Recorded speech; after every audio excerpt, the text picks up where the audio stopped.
Hello everyone, আসসালামু আলাইকুম। কেমন আছো তোমরা সবাই? আশা করছি তোমরা সবাই খুব ভালো আছো, সুস্থ আছো।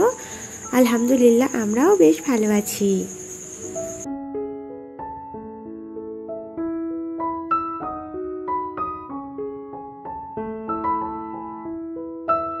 তো আবারও একটি নতুন দিনে নতুন ভিডিও নিয়ে তোমাদের মাঝে হাজির হয়ে গেলাম।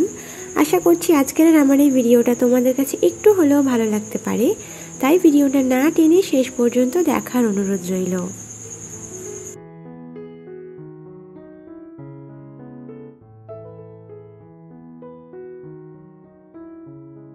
তো আজকের হচ্ছে বুধবার মানেই তো আমার হাজবেন্ডের ছুটি। আর সেই ছুটির জন্যই কিন্তু আজকের সকালবেলায় খুব রিল্যাক্সেই সংসারের কাজগুলো সেরে নিতে পারবো।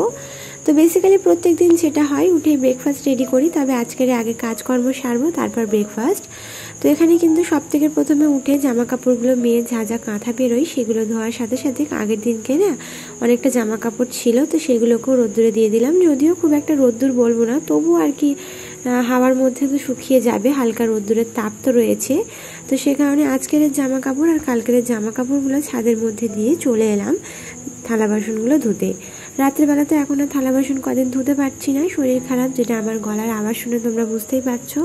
তো আমার দিদিবোন কমেন্ট করেছিল যে আমার কি হয়েছে, তো আমার গলা শুনে বুঝতেই পারছো যে গলা ধরে গেছে, মানে একটু ঠান্ডা লেগে গেছে আর কি। তো সে কারণেই আর কি গলার অবস্থাটা এরকম হয়ে গেছে। তো যাই হোক, এখানে রাত্রেবেলা আর সাথে সকালবেলা শুধু চা করেছিলাম। মা চা খেয়ে রেশনে গেছেন, মানে মাল তোলার জন্য। আর আমিও সেই সাথে মায়ের সঙ্গে একটুখানি চা খেয়ে নিয়েছি, মানে উঠেই সব থেকে প্রথমে ফ্রেশ হয়েছি। ফ্রেশ হয়েই আগে চাটা করে দিলাম, কারণ মা তো বেরোনোর ছিল, তাই শুধু চাটা করেছিলাম। আর শুকনো খাবার যা ছিল, এই প্যাটিস আর বিস্কিট, তো সেটা দিয়ে আমরা দুই শাশুড়ি মোমো আর কি হালকা করে একটু চা খেয়েছি। তো মা বেরিয়ে গেলেন, তারপরেই আমি কাজ করতে নেমেছি। আর এখানে হাজবেন্ড বাড়িতে যেহেতু আছেন, আর উনি না গরম গরম তালের ফুলুরিটা খান, ঠান্ডা হয়ে গেলে একদমই খান না। তো সেই কারণে আজকের এই সিদ্ধান্ত করলাম যে করব, গরম গরম উনি যখন উঠবেন তখন করব।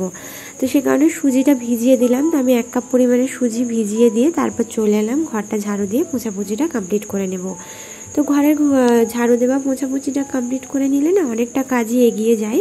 না হলে রান্না করতে করতে অনেকটা টেনশন কাজ করে যে এদিকের কাজটা করতে হবে। তো সেই কারণে সকাল সকালে এখন করে কাজটা করে নিতে চেষ্টা করছি। আর যখন থেকে আমি সকাল সকাল কাজটা করে নিই না, আমার ওদিকের কাজ খুব তাড়াতাড়ি হয়ে যায়। মানে এদিকের কাজ যেহেতু আমার কমপ্লিট হয়ে গেল, তাই রান্নাঘরের কাজটা করলেই হয়ে যায়, বাকি আর এদিকে আমার সময় দিতে হয় না আর কি, তাড়াতাড়ি সব কাজ হয়ে যায়, জানো তো। সেই কারণে এখন করে সকাল সকালে ঘরটা ঝাড়ু দিয়ে পোছাপুছিটা কমপ্লিট করে নিই। তো এখানে হাজব্যান্ড যেহেতু কাজে বেরোননি, তাই গাড়ি কিন্তু দালানেই রয়েছে, তাই আমি দালানটা এখন পুঁছবো না। উনি উঠে যখন গাড়িটা নামিয়ে নেবেন তারপরে আমি দালানটা পুঁছবো, ঝাড়টা দিয়ে রাখবো, তবে এখন পোছাপুছিটা করবো না, কারণ গাড়ির চাকার মধ্যে প্রচণ্ড কাদা ধুলো থাকে, তো সেগুলো কিন্তু গাড়ি বার করার পর আবারও হয়, তো আবারও পুঁছতে হয়। তো সে কারণে উনি গাড়িটা উঠে বের করলে দালানটা পুঁছবো। তো ঘরটা এখন পুছে নেব। তো এখানে কিন্তু ঘরটা ঝাড়ু দিয়ে নিয়েছি, তারপরে এই যে পোছাপুছিটা করে নিচ্ছি। আর মা কিন্তু এখন আসতে একটু দেরি হবে, কারণ মা কিন্তু রেশনে যেহেতু গেছে, লাইন দেওয়ার ব্যাপার থাকে, তো অনেকটা দেরি হয়। তো সে কারণে মেয়েও কিন্তু এখন হাজবেন্ডের কাছেই রয়েছে, মানে উঠেছে বটে, তবে শুয়েই আছে। তো আমি ঘরটা পুছে নিয়ে ওকে খাইয়ে দাইয়ে দিয়ে আবার ওর পাপার কাছে দিয়েই আমি বাকি কাজগুলো করব। তো আমার হাজবেন্ড বাড়িতে থাকলে আমার মেয়ে কিন্তু ওর পাপার কাছেই থাকে। তো এমনিতে হয় না, মেয়েরা আর কি বাপের জোরটাই বেশি হয়, কথাই আছে। তো যাই হোক, ও এখন ওর পাপার কাছেই শুয়ে আছে রিল্যাক্সে। তো আমি ঘরটা পুছে নিয়ে ওকে আগে খাইয়ে দেবো। আর এই যে তোমরা খাবার দাবারগুলো দেখতেই পাচ্ছ, এখানেই কিন্তু বসে আমরা শাশুড়ি বৌমা চা খেয়েছি। তো আমরা যেহেতু ফ্লোরেই খাওয়া দাওয়া করি, সে কারণে আমাদের যে কোনো জিনিস যখনই খাওয়া দাওয়া করতে হয় সব কিছু কিন্তু এখানটাই নিয়ে আসতে হয়, আবার এখান থেকে তুলতে হয়।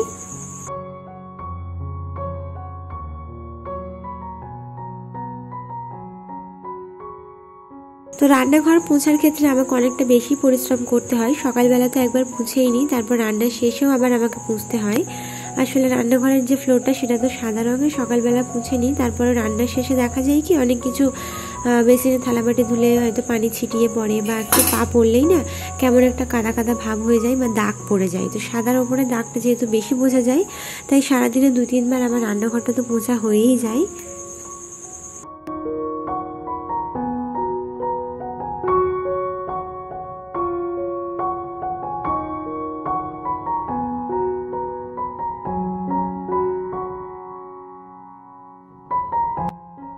আমার রান্নাঘরের সঙ্গেই যেহেতু বাথরুমের দরজা রয়েছে, তো এই দরজার নিচেই কিন্তু আমাকে পাপোশটা দিতে হয়। আর এই পাপোশটা প্রত্যেক দিন আমাকে চেঞ্জ করতে হয়, কারণ ভিজে ভিজে যায়, আর সেই ভিজে ভাবটা থেকেই যদি আমি রান্নাঘরে পা দিই তাহলে দাগ হয়। তো সে কারণে প্রত্যেক দিন এটাকে আমাকে চেঞ্জ করতে হয়। তো যাই হোক, এখানে কিন্তু সমস্ত কাজকর্ম কমপ্লিট করে মেয়েকে একটু খাইয়ে দিলাম। আর সকালবেলা ওকে তো শুধু আমি বিস্কিটটাই দিই, আর বেলার দিকে মানে এই যে 9টা সাড়ে 9টা নাগাদ ও একটু বিস্কিট খায় উঠে, তারপরে 10:30 11টা নাগাদ ওকে ভারী কিছু খাওয়াই, যেমন হয়তো স্যারেলাক দিলাম বা একটু খিচুড়ি দিলাম, তো এরকম ভারী কিছু থাকে। তো যাই হোক, এখানে আমি এখন হাজব্যান্ডও উঠে পড়েছেন, মাও এসে গেছেন, মেয়ে কিন্তু মায়ের কাছে রয়েছে, আর আমি এখন ফুলুরিটা বানিয়ে নিচ্ছি। গরম গরমই তো হাজব্যান্ড খাবেন। তো এখানে কিন্তু সুজিটা খুব ভালোভাবে ভিজে গিয়েছিল। তারপর ওই সুজির মধ্যে সেই একই কাপের মেপে আমি 1 কাপ আটা 1 কাপ ময়দা দিয়েছি। আটা দিলে কিন্তু ফুলুরিগুলো খুব সুন্দর নরম হয়, তোমরা নিজেরা একবার বানিয়ে দেখো। শুধুমাত্র একটা জিনিসই মিসিং ছিল, সেটা হচ্ছে নারকেল কোড়া। তো অসুবিধা নেই, এরপরে আরও তো বানাবো, মানে তাল এখনও রয়েছে, তো তখন কিন্তু নারকেল দেবো। এখনও আপাতত অ্যাভেলেবেল ছিল না নারকেলটা। তো এখানে কিন্তু নারকেলের পুর দিয়েছি। এখানে কিন্তু 1 ফোঁটা আমি পানি ব্যবহার করিনি। তো স্বাদ মতো চিনি দিয়েছি, যে যেরকম মিষ্টি খেতে পছন্দ করো সেই অনুযায়ী চিনি, আর একটুখানি লবণ দিয়েছি, দিয়ে খুব ভালোভাবে মাখিয়ে নিলাম। নিয়ে তারপরে এই যে গরম গরম তেলের মধ্যে এটাকে ভেজে নিলেই হয়ে যাবে। এই সমস্ত জিনিস কি বলতো, অনেকে বলে যে তালের ফুলুরি খুব কঠিন একটা ব্যাপার, আমি বানাতে পারি না বাবা, কিন্তু যখন তুমি নিজে চেষ্টা করবে তখন কিন্তু সে কোনো জিনিস তোমার কাছে সহজ হয়ে যাবে। আসলে রান্না বান্না হোক বা যে কোনোই কাজ হোক না কেন, যতদিন না তুমি নিজে থেকে আগ্রহের সঙ্গে সেই জিনিসটা করার চেষ্টা করবে, ততদিন না তুমি কোনো দিনই কোনো কিছু শিখতে পারবে না। আর আমার কাছে মেন ব্যাপার হচ্ছে, যে কোনো জিনিস শেখার প্রতি আমার আগ্রহটা অনেক বেশি, আর যে কারণে যে কোনো জিনিস আমি কিন্তু খুব তাড়াতাড়ি শিখে যাই। আমার সংসারে আসার পর থেকেই আমি সংসারের হালটা এমনভাবে ধরেছি যে কোনো কিছুই, কোনো কাজকর্ম হোক বা কোনো রান্না বান্নার দিক থেকেই হোক, কোনো দিক থেকেই কিন্তু আমাকে কখনোই কারোর কাছ থেকে কথা শুনতে হয়নি। হ্যাঁ, ভুল হয়েছে, ভুল ত্রুটি হয়েছে, যেটা একবারই হয়েছে, তার দ্বিতীয়বার আর সেই ভুলটা আমি করিনি, কারণ সেই জিনিসটা নেক্সট টাইম থেকে আরও আগ্রহের সঙ্গে করার চেষ্টা করেছি, যে কারণে যে কোনো কাজটা কিন্তু আমার কাছে অনেক সহজই হয়ে গেছে। আর যে কোনো কাজ করার আগেই যদি আমি মনে করেছি যে না, এই কাজটা আমার দ্বারা হবে না, তাহলে সেই কাজটা বাপের বাপ এলেও তোমাকে করাতে পারবে না। তো তোমাকে তোমার মনের ইচ্ছা থাকতে হবে, তোমার আগ্রহ থাকতে হবে, প্রত্যেকটা কাজের প্রতি একটা ভালোবাসা থাকতে হবে, তখনই কিন্তু তুমি যে কোনো কাজ মনোযোগ সহকারে করতেও পারবে, আর সেই কাজটা কিন্তু অনেক বেশি সুন্দর হবে।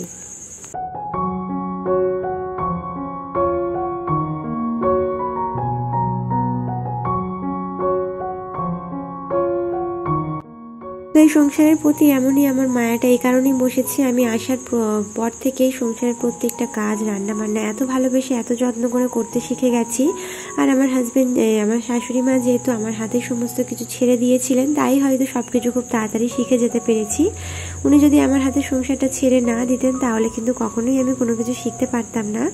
তো যাই হোক, ব্রেকফাস্টটা করে নিলাম, মানে ফুলুরি খাওয়া হয়েছিল, ব্রেকফাস্টে আর কিছুই তো করিনি। তারপরে এই যে রান্না বান্না করলাম, মাছের ঝাল, যেটা মাই করবেন। তো আজকে মা যেহেতু এবেলা বাড়িতেই রয়েছেন, তো মা বললেন যে আমি মাছের ঝালটা করছি, আমি মাছটা ভাজতে বসিয়ে দিয়ে তারপরে কিন্তু মাছটা কষানোটা মাই করবেন, আর আমি সেই ভাগে মেয়েকে গোসল করে খাইয়ে দিয়ে বাকি কাজগুলো সেরে নেব। তো শুধু রান্না বান্না নয়, রান্না ছাড়াও তো অনেক কাজ থাকে, তো সেই কাজগুলো আমাকে গুছিয়ে নিতে হবে। যেমন জামা কাপড়গুলো তুলে এনে ভাঁজ করা, তারপর ঘরটা ক্লিন করা, বিছানাটা তোলা, যেহেতু হাজবেন্ড অনেক দেরি করেই শুয়েছিলেন, তাই বিছানাটা গোছানো থেকে শুরু করে বাকি কাজকর্মগুলো আমি রিল্যাক্সে করতে পারলাম। আর মায়ের চোখের অপারেশন হয়েছিল বলেই মা কিন্তু একেবারেই চুলার কাছে আসছিলেন না, নাহলে যেদিন যেদিন মা বাড়িতে থাকেন সেদিন তো মা রান্না বান্না করেন, যেটা আগে যারা আমার রেগুলার ভিউয়ার্স তারা তো জানো। তবে রিসেন্টলি মায়ের চোখের অপারেশন হওয়ার পর থেকে একদমই কিন্তু মাকে আমি চুলার কাছে আসতে দিই না, বা মায়ের কিন্তু চলে না, বাট এখন করে একবার আসে, অসুবিধা হয় না।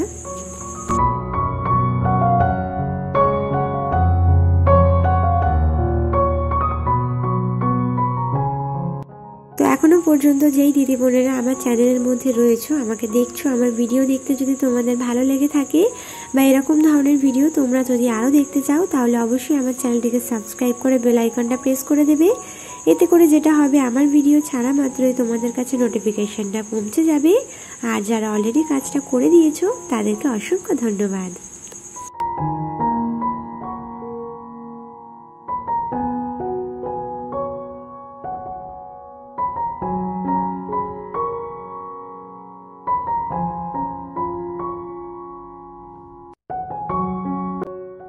তো সত্যি কথা বলতে বিয়ের আগে মায়ের রান্নাবান্না দেখতাম ঠিকই, মানে আমার মায়ের কথা বলছি, তবে সেই রান্নাবান্না তো আর নিজের হাতে কখনো করিনি, তাই দেখে শিখে রাখা আর নিজে যখন সেই জিনিসটা করবে তার মধ্যে কিন্তু অনেকটা পরিমাণে তফাৎ রয়েছে।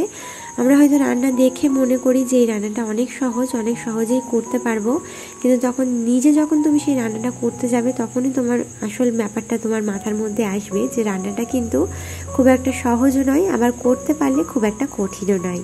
তো বিয়ের পরে সমস্ত কিছু রান্নাবান্না থেকে স্টার্ট করে সব কিছু আমার শাশুড়ি মায়ের কাছ থেকেই শেখা।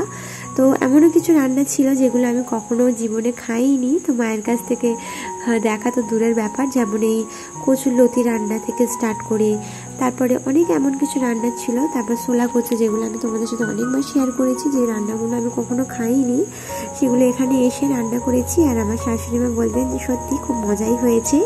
তো যেগুলো খাইনি সেগুলো রান্না করেছি আর মজাই হয়েছে, কারণ ওনার রেসিপি ধরে ওনার কথা অনুযায়ী আমি রান্নাবান্নাগুলো করতাম আর বেশ ভালোই হতো, খারাপ হতো না।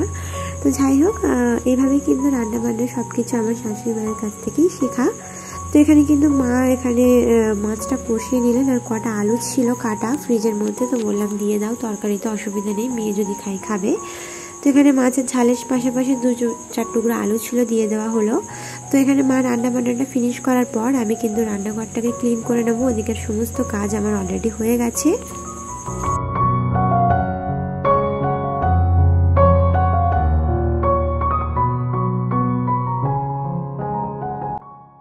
তো ভিডিওটা দেখতে দেখতে ভিডিওর কোনো অংশ ভালো লাগলে প্লিজ একটা লাইক করতে ভুলবে না। তোমাদের একটা লাইকের মাধ্যমে এই ভিডিওটা আমার অনেক দিদি বোনেদের কাছে পৌঁছে যেতে সাহায্য করবে।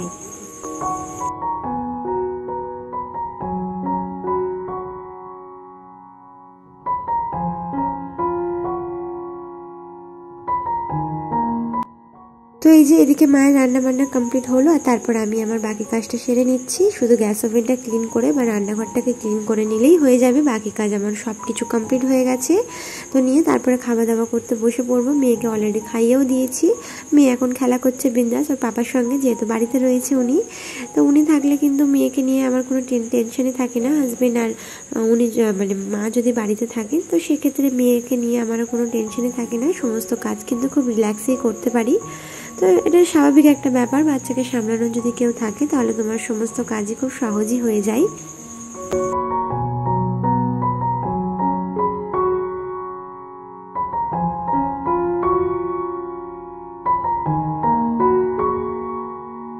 তো আজকের ভিডিওটা এ পর্যন্তই ছিল, আশা করছি পরবর্তী ভিডিও পর্যন্ত তোমরা সবাই সুস্থ থাকবে, ভালো থাকবে। আল্লাহ হাফিজ, আসসালামু আলাইকুম।